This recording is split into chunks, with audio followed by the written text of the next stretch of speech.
Go for it. Oh, yeah. 2 pre-rolls today, starting with Prize Picks. Really simple to play. I can make my picks and submit my entry in less than 60 seconds. With quick withdrawals, easy gameplay, and an enormous selection of players and stat types, Prize Picks are the #1 fantasy sports app. Download the app today. Use the code JRVP for a first deposit match up to $100. Download the app today. Again, use the code JRVP for a first deposit match up to $100. Prize Picks. Pick more, pick less. It's that easy. Also want to tell you about Hims. Your sex life is important, but your schedule is busy. Start your free online visit today at hims.com/JRVP. Through Hims, you can get treated for ED without stepping foot outside your door. That's HIMS.com/JRVP for your personalized ED treatment options. HIMS.com/JRVP. Restrictions apply. See website for details and important safety information. That's 2 pre-rolls down. Just an appetizer before we talk about Teacher Appreciation Week, the Girth Master, and the latest edition of everyone's favorite game show, How Cranky is Anthony, coming up in episode 245 of the Jeselnik and Rosenthal Vanity Project. JRVP. Junior Vice President. I want to quit the fucking business.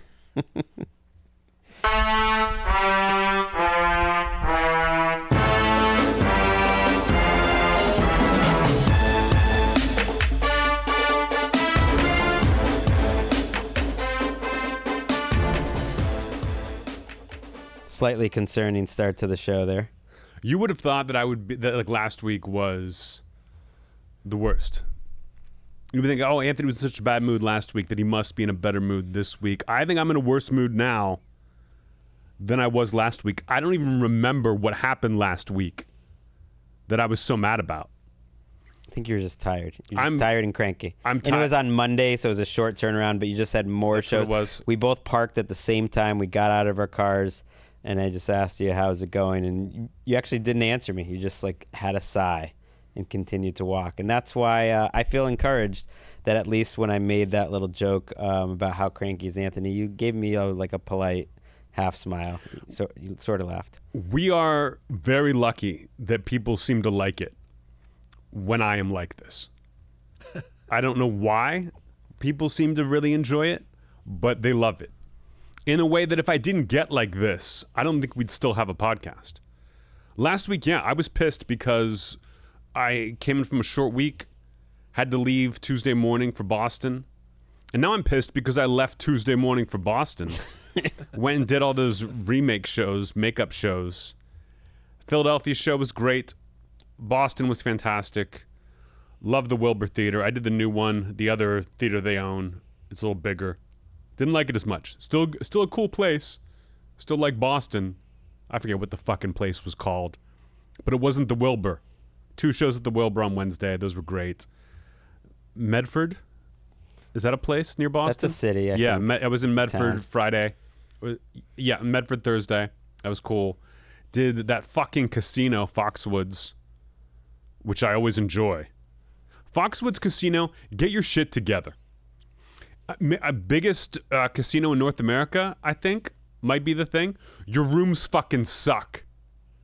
Maybe the casino's nice. I don't know. The stage is cool. The venue where they have shows, that's great. Your rooms, they fucking suck. If you're a casino, you're not allowed to have room service that ends at 10 o'clock. You hear me? It's got to go 24/7. You're a casino. So I'm glad that's over. Philadelphia, last show, amazing. Waking up early, flying back. Look, I'm in first class, direct flight, American, Philadelphia to LAX. All I want is for the seat to recline enough so my back doesn't hurt. In first class, that should be automatic. It should be like 24-hour room service at a casino, a fucking given. And it was not. So I came in hot Sunday afternoon. I have remained hot for days. I cannot calm down. I've done things to work on this. And I think the probably best course is everyone give me a wide berth. Stay away from me. Everyone who thinks, oh, the tour is over now, Anthony must be relieved. I'm not relieved yet. I need some time. everyone take 3 steps back and then cover your eyes, because I don't want you to look at me. Is it cool if I bring the kids over to the pool, maybe? Maybe that would Wednesday. relax me. I'm good around my dog, and I believe your children would also not make me mad, because I see them as innocents, and I won't go too crazy. Okay. I tried to buy a house. Did not get the house. Oh, dang. I got outbid, which I was told was going to happen, and that would drive me crazy. I was told this. Yeah. They're gonna say you're gonna find a house, you're gonna look for a while, you're gonna find something, you'll be excited, and you'll lose to an all cash offer that you cannot compete with, no matter what. An all cash offer is your kryptonite, and I got all cash offered immediately. I'm in second place right now, whatever that means. If the cash offer is like, oh, we don't really want it, we'd rather use our cash for something else, then I get it. But I'll tell you this, I'm done with the fucking process. I'm going to learn to love my condo and never look at another house again, because I don't enjoy the process. I got to fucking do a dance. It's not enough I'm willing to pay the money that you're asking for the house. I got to come up with all cash? Eat shit. I don't like this city that much. I'll go live with Greg in Greg's place. You can't sleep on the couch in the garage. I'll sleep on the fucking Cool. floor in the It's cool. garage. It's cool at night. As long as no one wakes me up in the middle of the night, because I don't have enough cash. You could probably get that cash after this tour, maybe. Because I got to get a bank involved. Are you fucking kidding me? It sucks. And now I'm like, okay, maybe I'll do some sets this week. Stay fresh before my show at the Ace Hotel for the Netflix Festival. Now the Netflix Festival starts, I think, tomorrow night. And all the clubs are going to fucking suck. Wait, Hey, do you want to do a why secret are the drop-in clubs on worse? so-and-so's fucking show? No, I do not, Netflix Festival. What? Why is it worse this week? Because of the festival, every show is some fucking thing they've put together. It's not just random, I can't just go do a set. It's got to be part of this fucking festival. And so I've got a set tomorrow. I don't know. I am in a bad mood. Why am I doing the podcast? Again, I know we talk about this every week, but why? So I can get the money to do the clips. So I can do the clips. So I can do stand-up. So I can do a special. So I can get the special to make more clips. I feel like I'm a fucking clip salesman. And this podcast is part of it. And our podcast, you know who listens to this podcast? Fucking nobody. That's not true. Unless I talk wild shit, unless I go off the reservation and shit on some fucking icon of comedy. Jerry Seinfeld says PC culture's ruined the sitcom, and that's why you can't have comedy anymore. Oh, maybe you're 70 fucking years old, and that's what the issue is. Then that clip will get out there, and we'll get some numbers on the clip that will probably hurt my career. That's what I'm doing here. That's why I roll in every week. And again, I don't know why I feel like I need to do it. But we've had a dedicated audience, to be fair, since the beginning. Since, first of all, the Rosenthal and Jeselnik Vanity Project. RJVP. But especially with the Jeselnik and Rosenthal Vanity Project. JRVP. Junior Vice President. We've had our audience.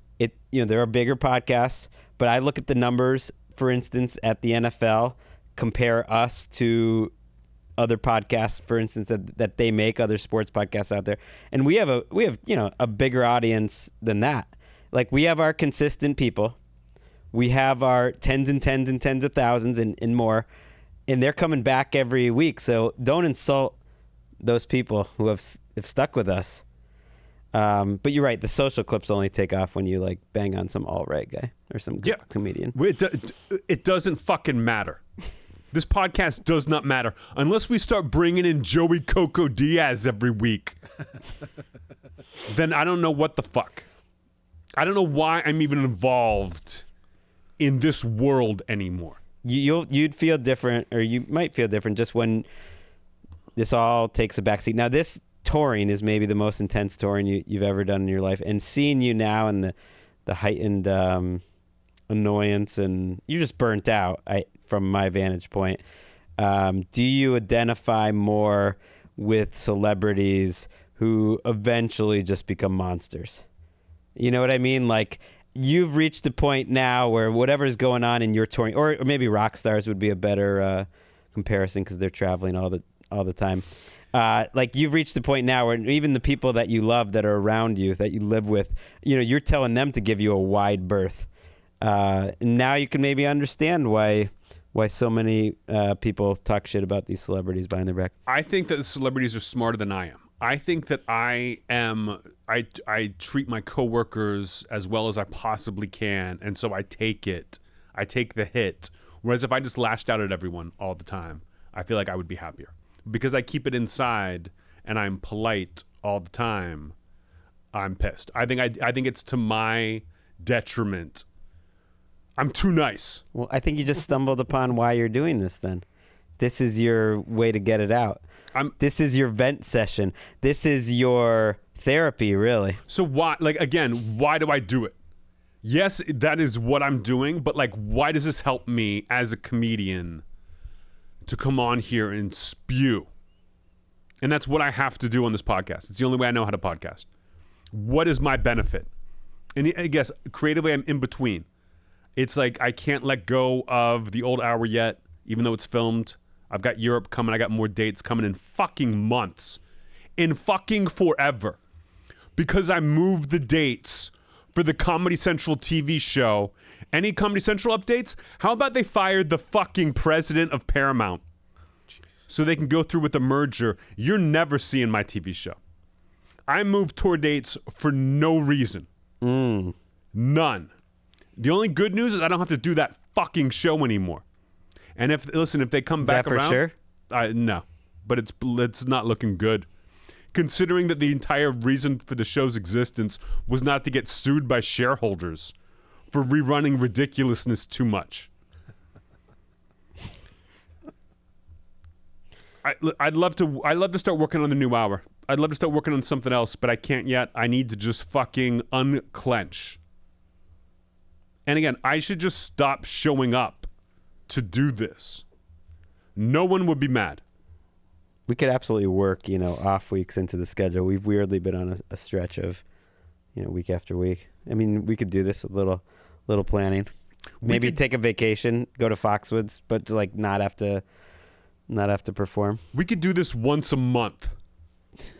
And I could fucking start zooming in again from my home and let Aaron figure that shit out. Why am I here? Have our numbers gone up since we came into the studio, Aaron? Can't say. I have no idea. I do track these things. We've been very consistent, throughout our time. That doesn't even look like Shohei. If you're watching on YouTube, if you're part of the Patreon, you can see Anthony's Shohei shirt. Both Anthony and his godson Walker are wearing a Shohei shirt today. So you guys are synced up like that. Different shirts. I got my Shohei t-shirt. I've got a Shohei jersey that finally came. I'm going to a game in a couple weeks. We'll see if anyone would be willing to go with me. Because that's what I'm like right now. I remember when they were making Foxwoods. They built Foxwoods, and it's near where I grew up. I'm a clenched fist. And if you grabbed my fingers and pried them apart and did the work to unclench my fist, in my palm is just a piece of shit. You were better off leaving the fist closed. Someone go give me a fucking house. So that's a big factor. Another factor could be you get this chiropractor work done on Tuesdays, and the people around you have believed that this really puts you in a dark place afterwards. It puts me in a mood, that's for sure. Listen, everything is conspiring to make me mad. I just want to sit down on my couch with my dog and watch Wrath of Man again. It's the only thing that makes me feel like a human being. We got so many emails shitty on Wrath of Man, by the way. I didn't even put them in the email corner. Let me tell you something right fucking now. If Wrath of Man isn't #1 on Amazon Prime, there is no podcast next Tuesday. I want you to fucking go to sleep with Wrath of Man on tonight, and you don't get to put it on mute. I want you to turn that bitch all the way up and film yourself sleeping. And then maybe I do a podcast next week. I'm coming in here so that Greg has fucking walking around money. Do you want to hear me paraphrase what these emails are? Emails about Wrath of Man mostly were like? I'd love for you to try to take down Wrath of Man. I'm not going to. In fact, film. I'm going to watch it maybe tonight. Okay, I need to watch. I'm going to watch it before the next show because I want to continue the show, and I'll videotape myself and send it to you late at night, falling asleep. Most of the emails, and there were like 3 or 4 of them, were like, hey man, like I'm a bro and I usually love Anthony's recommendations, and then they list what they like about you. Like, I'm right on top, but I don't know about this Wrath of Man thing. Didn't really like do it for me. Like, it didn't make sense, or it's not well written, or whatever the fuck. What's up with that? That was basically the emails. It was a few emails like that. All those emails are from our female fans, and I appreciate you. They were guys. I appreciate you. They were guys. If you're a guy and you're writing in to tell me I'm wrong about Wrath of Man, then fucking stop listening to this podcast. Stop it. Go listen to fucking Aaron. Name another podcast. Any pod? Yeah. Sure. Dumb People Town. Go listen to fucking Dumb People Town. Aaron, give the Sklar brothers the good news. They got some Wrath of Man enemies who are coming into the pod to listen to their bullshit. We're Wrath of Man people. Maybe you don't know what it's like to be a dad, the way that Aaron, myself, and Greg do. That you don't know what it's like to take that on.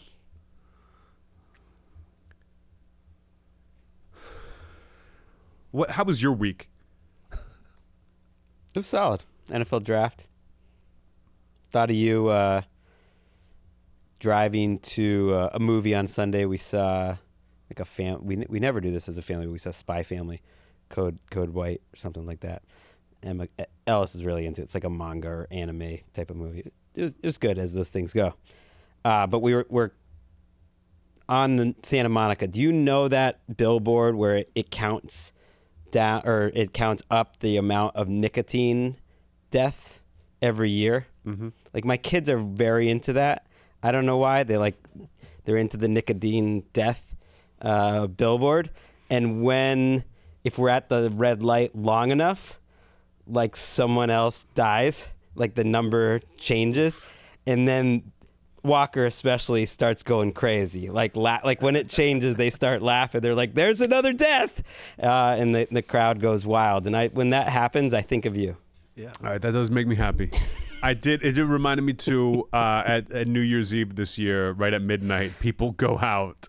And it was like 20 people who went out and just watched that nicotine billboard so it would reset to 0 at midnight, and everyone cheers because the death rate goes to 0. Yeah, that's okay. Okay, maybe that's why I'm here. Maybe that's why I'm here, to hear about your kids celebrating nicotine deaths. I'm all for it. If you're a fan of the podcast, you're listening right now, and you use nicotine, I use nicotine. Let's die together.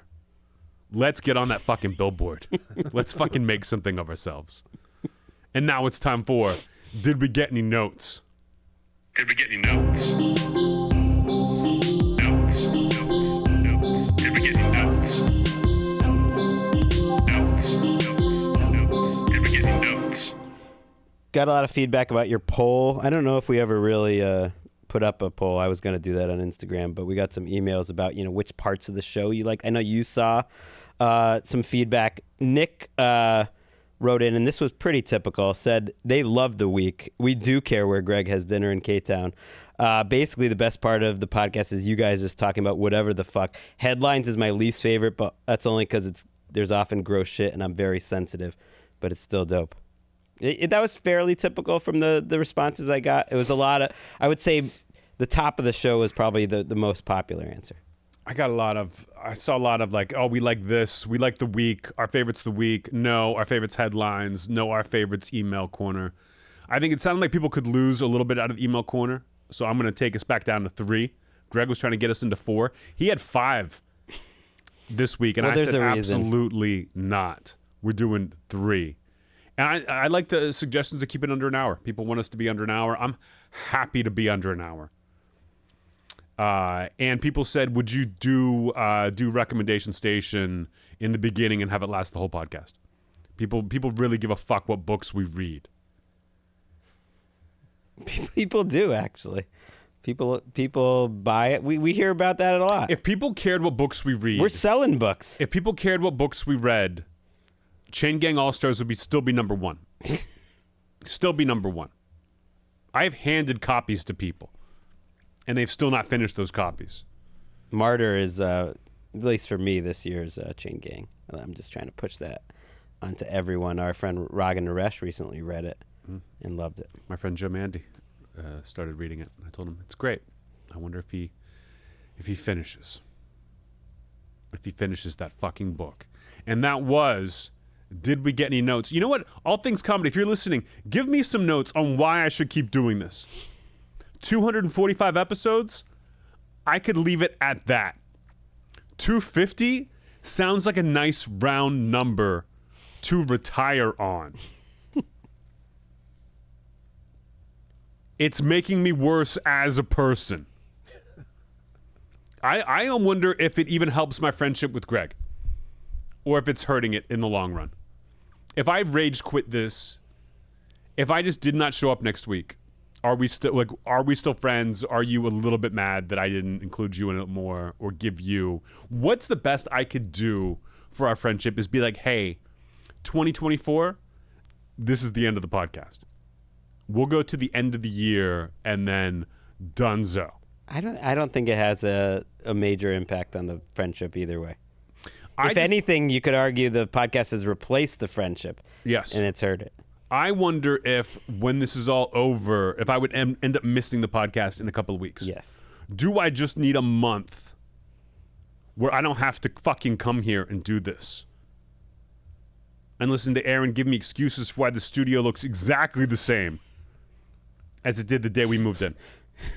Why it looks identical.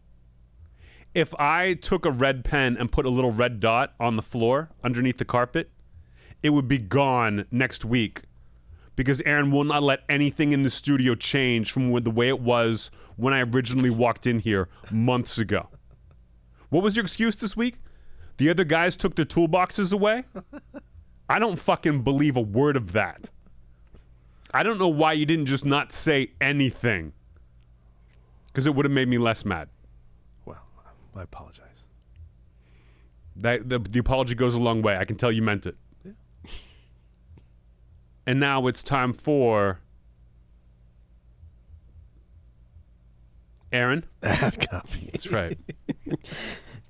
It is time for ad copy. We're going to start with prize picks. You can now win up to 100 times your money on prize picks with as little as 4 correct picks. You can turn $10 into $1,000 with basketball, hockey, and college basketball entries today on Prize Pick. College basketball is America's #1 fantasy sports app. So you got basketball in the playoffs, you got hockey in the playoffs, you got baseball has started. It's got something for everyone. Prize Picks from basketball. I mentioned you can go with your... Look, if LeBron was still in the playoffs, you could go with LeBron. But instead, how about you go with some Jason Tatum on the regular? The Celtics aren't going anywhere. Nikola Jokic. How about I try to hit a fucking parlay because it's the only way I'm getting myself a house. It's not parlay. Prize Picks is the best way to get action on sports in more than 30 states across the country, including California, Texas, and Georgia. So some states like California, where regular sports betting not legal, daily fantasy like Prize Picks, you can go ahead and do it. It's got quick withdrawals, easy gameplay, an enormous selection of players and stat types are what make Prize Picks the #1 fantasy sports app. It's daily, though. So you get a different board every day. If you're one of the fans who listens right away to the show, I took a look on Thursday. We got Shohei Ohtani. You're wearing the T-shirt. If you love Anthony, maybe you get it in on a little Shohei Ohtani. I like more than 2.5 total bases tonight. I like more than half a walk. I have literally never watched a Shohei Ohtani game where he does not have a walk. This season especially, it's all walks. 2.5 total bases. You'll be done by the 3rd inning. He's going to have a double and a homer. That's 6. How about that? Put your money on Ohtani, win the money, send it to me. I'm going to get that house.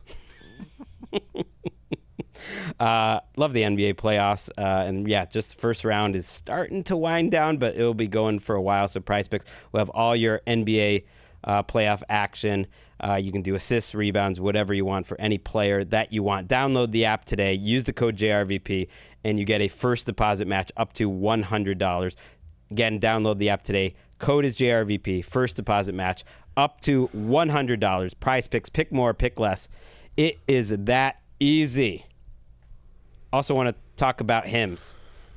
Sick of the one-size-fit-all, especially when it comes to ED treatment. It's good news. You got options.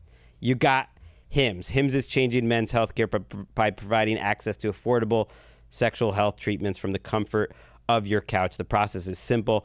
It's 100% online. No uncomfortable doctor's visits. Hims provides access to doctor-trusted ED treatment options such as chewable hard mints, brand name treatments like Viagra, or generic alternatives for up to 95% cheaper. So it is up to you. If ED is getting you down, it's time to join hundreds of thousands of trusted Hims subscribers to get treated. It's just a series of questions on their website. Medical provider will determine the right treatment option. If prescribed, your medication ships to you for free. No insurance is needed. Look, everyone wants to improve their life in the bedroom. You seem like that would help, maybe take away the stress a little bit. If I could get an erection, it would take away 90% of my problems. 95 maybe. It might solve everything.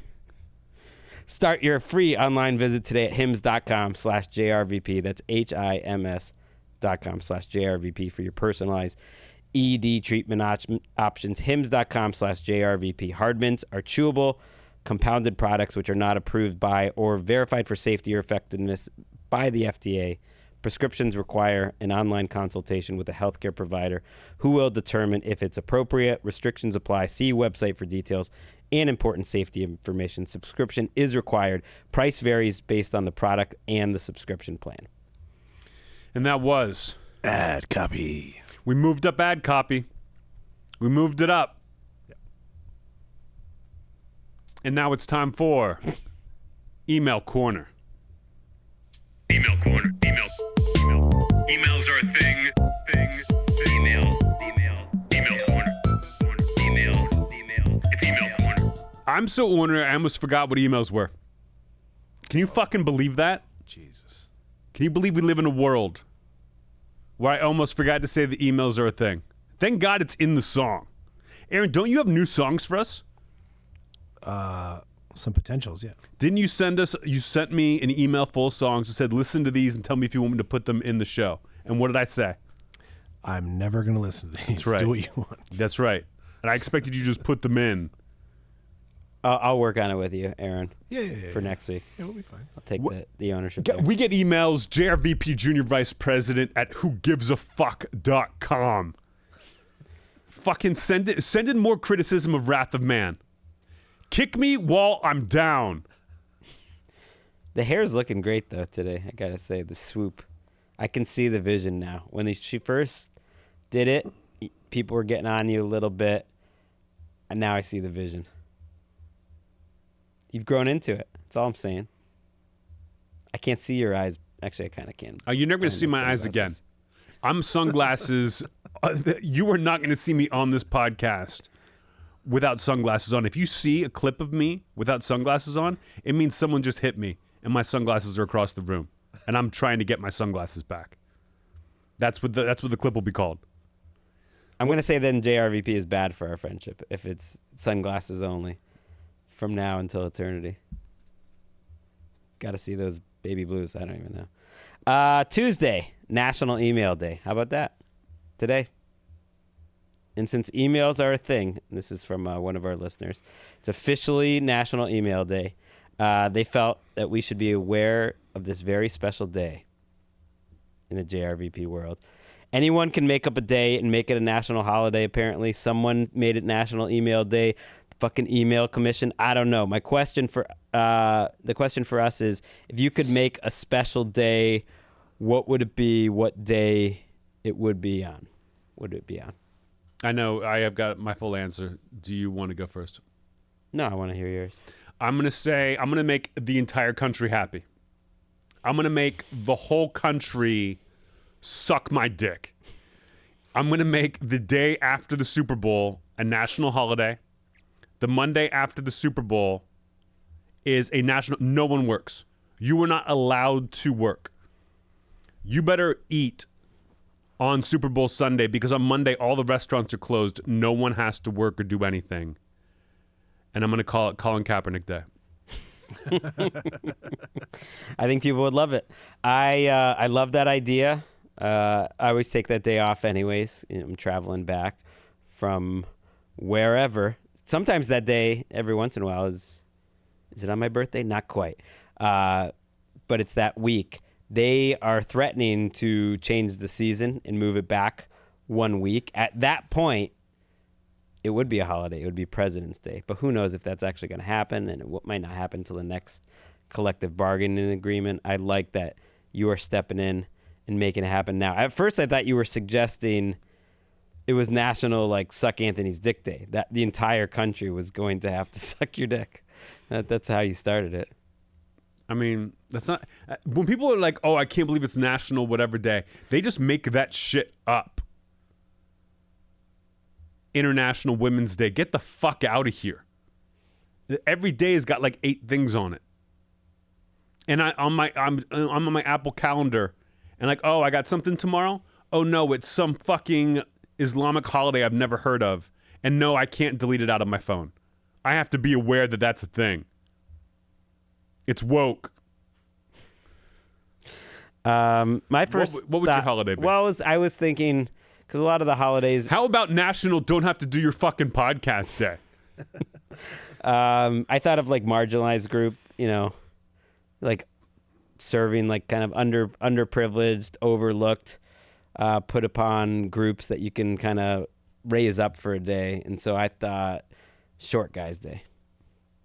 Just like celebrate the short guys in your life, like all the things that they have had to overcome. Oh, you're short.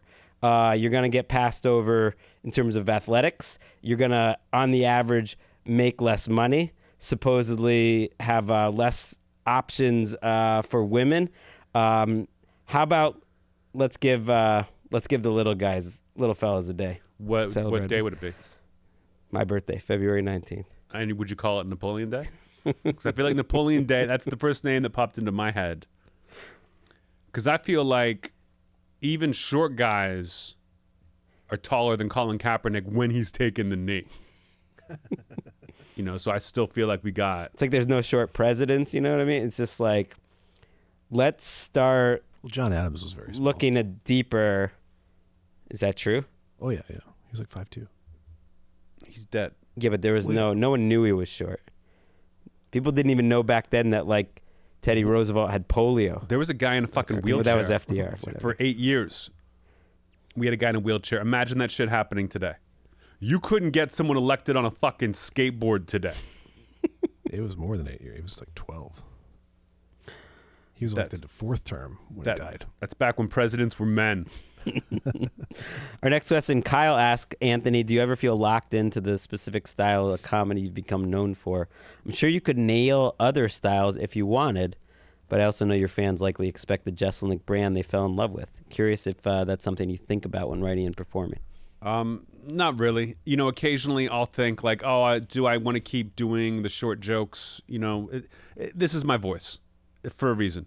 It's because when I open my mouth and talk, it's what comes out. It's the most natural thing. If there was something I could do better, I would have found it. The more I write, the more I come back to this voice, and I'm the only one who does it.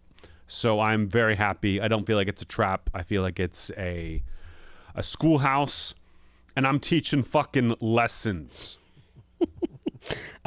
This special, I would say, not like you haven't done some different styles, but certainly the back half of this special, you get into some longer.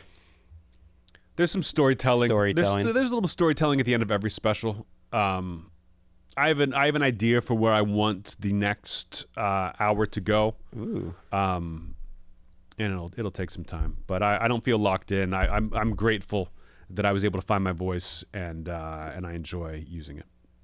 Is it that crazy to start writing now? You sound like maybe that would help unclench you a little. Sounds like you almost feel a little stuck creatively, like you want to start trying some new things out. That's exactly right. But was it because I have, so much touring left to do, my fear would be to write a joke that I'm excited about and I can't do yet. And I hate doing that. So maybe I will. I'd like to start writing something. We'll see what happens. But yeah, this is very much creative frustration, and combined with the traveling and the carrying a fucking tour on my back. Speaking of, like, why don't you make one of your heroes, Taylor Swift, and she wrote this album, Tortured Poets, while she's out on her tour. That could be you. Here's your fucking clip, guys, because Taylor Swift is bad.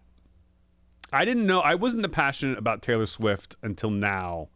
Now that I heard Beyonce's Cowboy Carter, my first ever Beyonce listen, my first ever album I've listened to, and I was like, okay, this is an artist. Some songs I like, some I don't care about, but this is an artist. Taylor Swift is the most boring artist imaginable. Dare I say she sucks. And her fans who are like pouring over all this shit, you suck too. I don't want to hear anything about Taylor Swift. She fucking sucks. Name one good Taylor Swift song, Aaron. Name one that you like, that you can tolerate. I like Shake It Off. You like that one? I dance with that with my daughter. Yeah, it's fun. I like the Red. I'm back in the day, that album. She's a boring artist. She's bad. Listening to someone talk about their relationships, it's too much now. You're too old and you're too rich for this shit. You're no Beyonce. You're bad.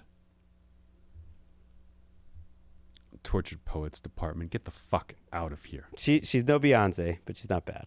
That's where I would land. I mean, yeah, Beyonce's always been an artist and at another level as an artist, but Taylor Swift's fine. Taylor Swift is what Kesha would be if Kesha was slightly less cool. She'll never be anything more than that. How long is this podcast so far, Aaron? It's way too long. Are we at an hour yet? 38 minutes. Dane asks or writes in that Teacher Appreciation Week is Monday, May 6th through Friday, May 10th. Set the record straight. Are these the most underrated workers there are and worthy of praise, or are they just clever enough to avoid working with adults? I am very pro-teacher, and I think that if you've ever been in any sort of school on the adult side of it, you know that you are not like avoiding working with adults by being in a school. I think teachers are the most shit on job that you can possibly have. I think they are treated horribly by not just the kids, but by the parents, by the schools they work for. I think they should be given government subsidies for doing what they do. I like teachers more than I like cops. Like when a teacher sleeps with a student or does something fucked up and they get fired, no other teachers defend them. The way cops rally around their fallen comrade. And it's like, I think that the way we treat cops in this country, we should be treating teachers that way. We should be giving teachers a little more. Their job is awful and it is important, and it's only gotten worse. Their job has gotten so much worse with TikTok and every kid wanting to be a fucking influencer. Nobody wants to be a scientist anymore. I couldn't imagine teaching science at a high school level right now.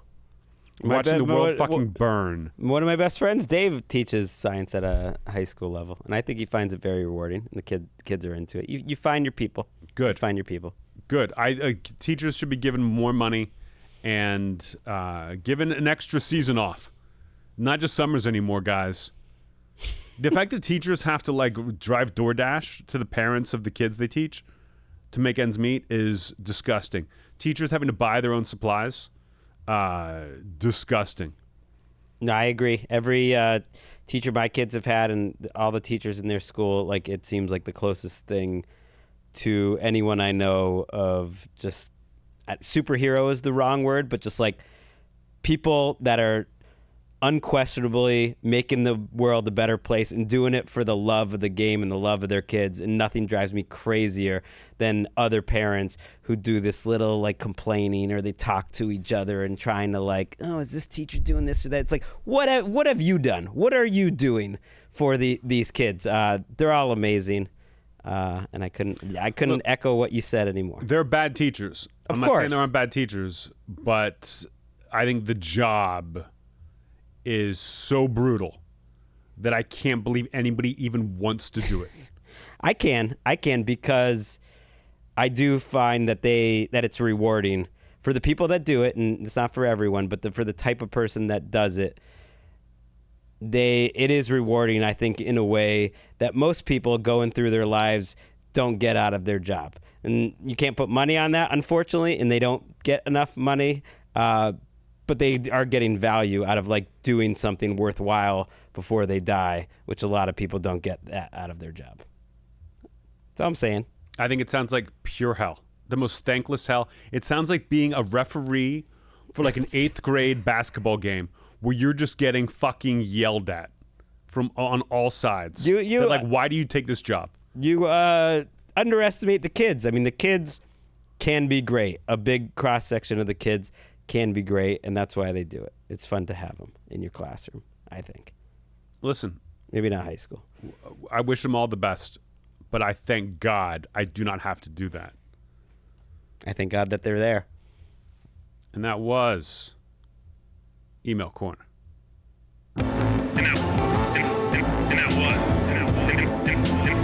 was Email Corner. Diamonds around the world unite. I apologize to every teacher I ever had. I'm sorry I was like that. And now it's time for, let's get the headlines. Let's get the headlines. Let's get the headlines. Let's get the headlines.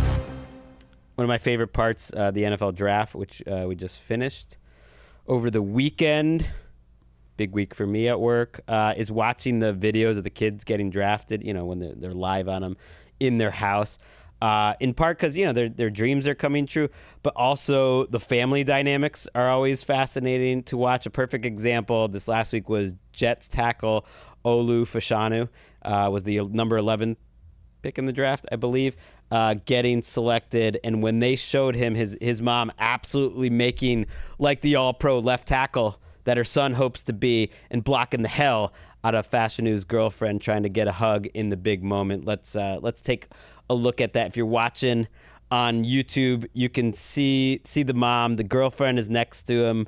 She's trying to get in there, slapping the knee, and the mom's just giving her no space. Oh, pushes her off a little. Yeah, I mean, I saw this clip. It's funny. I do enjoy seeing in athletes' homes, college athletes' homes during the draft. I feel bad for the girlfriend a little bit. Whatever she had to do to get on that couch, was horrifying. What was horrifying? I want to know how long they've been together. Like in every draft, they should tell you how long they've been together when the girl shows up, because this is not the first like girlfriend of a draftee to go viral. No, there was the girlfriend of CeeDee Lamb who tried to take his phone at one point, and then he snatched it right back. He had two phones, and she tried to take the second phone, and he snatched it right back. Russell Wilson's wife at the time kind of became a meme with her reaction of just going crazy. There's been some other mom girlfriend clashes a little bit with them getting boxed out. I want to know how long they've been together, because again, she looks like she's done terrible things just to be able to sit in the couch. But she was like, "Can I sit on the couch He was like, yeah, you can if you do this list of things, which she was down to do. Again, just tell me how long they've been together. Because I feel like I don't want to blame the mom. Like the mom's trying to keep her out. If you tell me they've been together for 3 years, Yeah. I'd be like, oh, but this is unfortunate. It looks worse than it is. If you tell me they got together like 3 months ago, I think the mom probably kicked her out as soon as the camera stopped rolling. So someone showed an extended cut where she does kind of put her arm around the girl and hug her, and it's just in the moment. It's probably not as bad as it looked, but I kind of get it as a parent. Think of all the work that Mrs. Fashanu has put into her son, into this moment. This is like better than like being at your kid's wedding, because they actually, like, everyone can get married if they want to, but this kid like achieves something truly exceptional, and you raised this kid and help support his dream to this moment, and then this girlfriend shows up at some fraternity party halfway through sophomore year, and she's gonna take your spot on the couch. Yeah, because she's willing to do the things that moms aren't willing to do. She's willing to get in there in the trenches and get him to game time. Okay. This is Walker's dream, by the way, on all the like, what do you want to do when you grow up? He's like, I want to be an NFL player. First of all, he's not putting any work into, seems a little not into contact, which is going to be an issue, I think, at the NFL level. And it reminded me of the kid Jaden Daniels, who got picked 2nd overall, showed this thing he made when he was 8 years old, where he said he's going to be an NFL player when he comes up, grows up, and now you can see it, and it was like, oh, that's amazing. He's now the number 2 pick in the draft. And what I was thinking is like, well, what about all the kids who turn out to be 5'5", like me, 5'6"? What about those kids who wanted to be like, they're not, their dreams are not coming true? When do their parents like let them know, and what happens to those pieces of paper? I guess they get thrown out. Let's go to the next headline.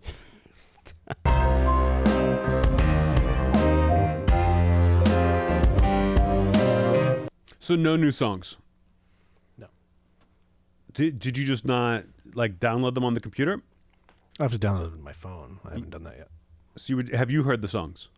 I gave them a once over, yes. Am I going to be happy? I think you like some of them, yeah. There's a little different. There's some different tones. So next week, if I come in here, there will be new songs. Yeah. That might be the thing that gets me in here, Aaron. All right. You know what else could get you in here? The Girth Master. If we had him as our first ever guest, I don't know if you know who the Girth Master is. Look. This honestly almost sent me over the edge when I read the story last night, until I saw that he spells Girth Master with 2 R's at the end of master. Okay, I'll let that slide. But we all know that who's the Girth Master? You're asking me who the Girth Master? Who's the Girth Master? In reality, or in real life? Girth Master, 1 R at the end of master. Oh boy. Who is it, Aaron? What do you want me to say here? Aaron, you better get it right. It's so obvious. Because I'm fucking gone if you don't. Do you even remember JRVP Initiation Day? Do you remember what I kept making you chant and while you pointed at me? So it's you. That's right. It's me. It's me, Aaron. I'm the Girth Master, and I always have been. Any pretenders to the throne have to add extra R's to the end of Girth Master like this guy did. What's the point? He's like an OnlyFans creator. He was randomly interviewed during kind of a Man on the Street segment in Brisbane for some app, and mentioned how he earns about $40,000 to $80,000 a month because of his girthy member. And then I guess the price is going up now. Just millions of people. It just became a thing. Like millions of people were like, it's good branding, the Girth Master. Who's this guy, the Girth Master? Because he seems like a very down to earth. He's a good-looking guy, but nothing crazy. But big guy, Girth Master's like, come on, you're gonna call yourself the Girth Master, and everyone checked him out. Like Cardi B tweeted some stuff out. Different people were checking it out, and he described, his member as kind of like a wine bottle. That he's got a wine bottle down there, and everyone checked it out, and apparently he delivered. He is the Girth Master. Look, he can have his wine bottle, and yeah, I went to the OnlyFans and looked through everything just to make sure that it wasn't like copyright infringement by adding the extra R. He can have his wine bottle. I'm working with the paint can. That's what my thing is. Is that it's short, it's thick. You got to shake it up with like a machine. Because if you just try to use your hands, you can't shake it enough. And you need a screwdriver to pry it open. It's interesting because all the comments and a lot of the reaction is all these women are just like loving the Girth Master, the content that he's putting out there. He's just some regular guy. He said he didn't have much money or whatever, and he had a girlfriend who said, like, you shouldn't be giving this away for free. He's like, what? He didn't even think it was a big deal. She's like, you should do an OnlyFans. Like, you can get rich. And he has. But he says that that his data says most of his friends are actually men. And he doesn't identify as gay. He doesn't want to do gay stuff because he feels like that's like encroaching and being fake. But that the guys love him. And when he meets people out in the world, the men are very excited. They're just like, they envy him. They're just like, what a badass you are. And he's like, I haven't really done anything. I was just born this way. That's the story of the Girth Master. I really read a lot about him in the New York Post. Yeah, you did. What are we at? About like hour and a half? 90 minutes? 51. 51. Okay. Again, paint can beats wine bottle every single time. There's a reason Macaulay Culkin doesn't swing wine bottles down to take out the wet bandits. He takes fucking paint cans, Aaron. Mm-hmm. You know why? Because they're bigger. Because I'm the Girth Master. 1 R at the end. Girth Master. I'll let you have Australia. I'll let you have that other continent. But if you ever try to step into Europe, North America, South America, Asia, or Antarctica, you better fucking ask my permission. Are you touring in Australia? At some fucking point. Maybe you can get the Girth Master to open for you.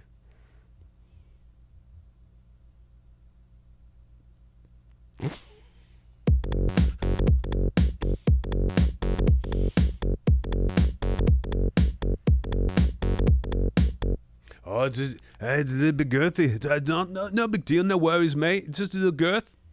Just a little girth down there. You don't know down under. Fuck out of here with that shit. God damn it. Didn't we learn anything from Boogie Nights? From the last 40 minutes of Boogie Nights? Is that what you want your life to be? A fight between parents at a volleyball game in Texas resulted in a 3-year-old getting punched and injured last Sunday morning at 10 a.m. Anthony, I know the welfare of children is important to you, so just wanted your take on this matter. I'll tell you this right now. If I'm at a fucking volleyball game, a high school volleyball game, and there's a 3-year-old there, you better be rooting for the same team as me. Otherwise, you're getting slapped. I don't believe he got slapped. I believe he even got punched. He or she. Here's what I like. Parents are fighting. Yeah. There's a 3-year-old with one of the parents. And it sounds like one parent tried to flee with the 3-year-old and then was taking punches as they were running. And the 3-year-old took one of the punches. It wasn't like a punch in the face. There's no broken nose. It was like they kind of got hit. But I want to know what they said to the other parent to have them start swing on you while you've got a 3-year-old in your arms during a high school volleyball game. Because it must have been wild. Right. It was 2 moms, or it was 2 women. One mom, for sure. And she was trying to leave, and she has the kid on the chest, and the other woman grabs her from behind, kind of like spins her around and starts punching her. It says she has a swollen earlobe. The kid took a shot to the chest, and they had to take her to the hospital. And it's all very regrettable. But if you are going to get in a brawl and punch a child, I do feel like Sunday morning at a Texas volleyball game, good spot for it. I feel like volleyball is anything goes. Football, you got the whole town there to Friday night lights it up. But volleyball, you're just there to kind of hunt kids, kind of take kids down. I'm all for this. I feel like there's got to be a man involved here. There's something involved with the 2 women. Was it girls volleyball? So I don't know if it was women's volleyball or not, but I don't know if that's related. Do they even play men's volleyball in Texas? I don't believe they do unless you're on a beach. I believe it's gay if you're not on a beach in Texas playing volleyball. But girls, sure. I think she's using the 3-year-old as an excuse. You talk shit, you got hit. And just because your 3-year-old took a couple blows doesn't mean you can pawn it off on them. Take responsibility for what you said at the volleyball game in Texas on a Sunday morning.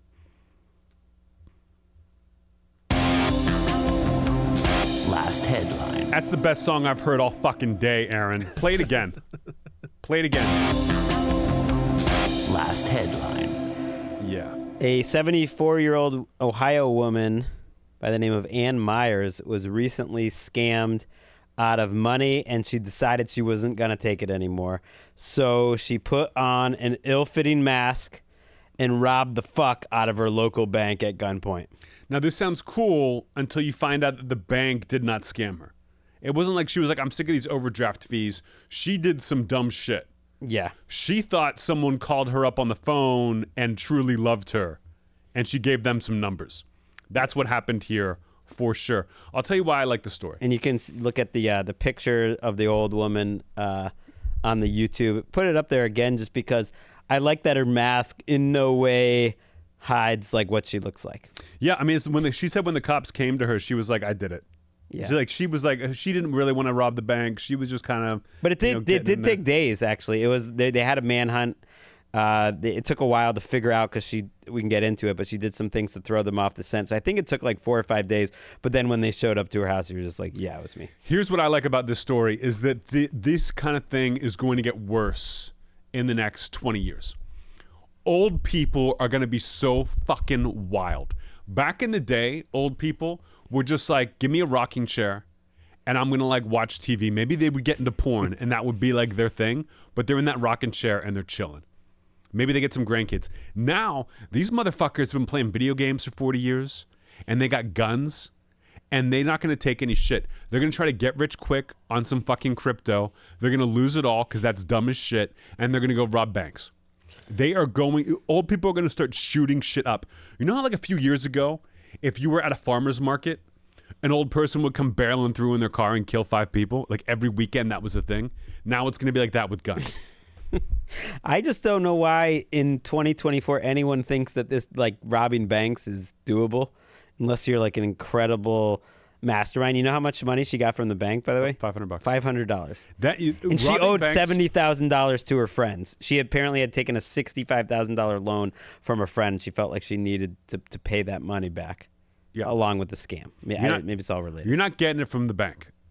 Bank robbery is a smart thing to do if you're okay getting $500 a pop. Okay.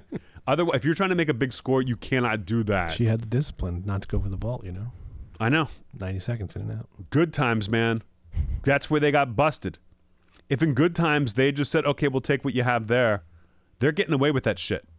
The masks were good enough. You send the clerk into the back, you're getting busted. I think this woman is getting what she needs because now her friends forgive her. They forgive the loan. They're going to be okay with it. She's going to get companionship in jail. She's going to get food, shelter. For some old people, prison is a little better. I think this woman's going to be treated well in prison. I hope she doesn't get a lot of time. I don't know. You use a gun to rob a bank, you're scaring somebody, I would think. She told her whole family about the plan beforehand, and like no one believed in her. They're like, "Yeah, mom, sure, you're gonna rob a bank." Like they just thought she was bullshitting. She was smart enough to like she changed her license plate. She did something else with the car. She switched cars. She threw her outfit out the window, which is stupid because they found it. That threw them off the scent for like 3 days that she changed the license plate, but they found the car. That sounds good. It sounds like she's smart, but then it's actually dumb because then it proves that she was planning this, and not just walked up and robbed a bank. It's in fact stupid that she did this, and that's why she is our JRVP listener of the week. The JRVP listener. The JRVP listener. The JRVP listener of the week. And now it's time for Choo-choo. Recommendation Station. I'm going first. You're not going to see me bring my computer in here anymore to have notes on unless I can't remember the book.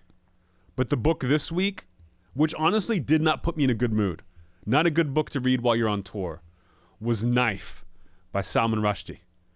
The memoir about him getting attacked and stabbed multiple times. Do you know Yeah. what I'm talking about, Salman Rushdie? Doesn't sound like a good book. It's a good book. It's interesting. You want to hear about someone who was living under protection for 20 years and then get stabbed at an event. It was a little terrifying. Definitely made me look over the shoulder a little bit while on tour this weekend, but a very interesting book. Very concise. He really sticks to just that incident and kind of getting over it and what it's like to get stabbed. It was a very interesting book. I enjoyed it. I've been on a little bit of a reading slump, I would say. People should check me out on Goodreads. Don't try to be friends.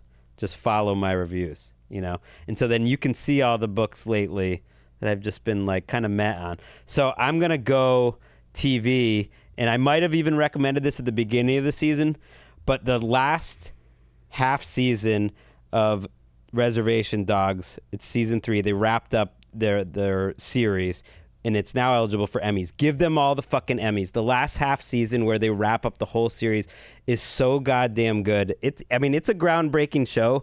The fact that there's been no show like this kind of representing what it's like to be a native in this country, but that it had that big of a kind of pressure on it, and that they pulled it off, and that it's fucking hilarious, and it's touching, and it's really well written. I really felt like watching the first few seasons before that made it pay off even more. Like, it had about as much heart as any TV show I can remember. In the last 3 or 4 episodes, which I didn't get to until the off season, are just so fucking good. So Reservation Dogs season 3, get it. Aaron, you got something? I am going to recommend Baby Reindeer. Have you finished Baby Reindeer? I did. Yeah, Okay. it's all available on. I believe it's Netflix. Mm-hmm. It's about a comedian who in England. He's in England. He's a Scottish guy, but he's in England to make it as a comedian, and he's a bartender. And one day, a lady walks into his bar, and he takes pity on her because she's crying, and she ends up stalking him for years, 2 years. And it talks a lot about the decisions you make because of the trauma you've experienced. And as the episodes go, you go back in time and you see where he's really traumatized in a horrendous way. So there is a big warning about that before the episode. But it's really interesting. And the comedian Richard Gadd is the creator and writer, and it happened to him in his real life. And he's really good in it. He's a really good actor in it. So it's definitely worth checking out. And that was Choo choo. Recommendation Station. Walker, I don't want to spoil Debbie. Walker, you get me out of here. Whoa, Nelly Focaccia, that's a spicy meatball.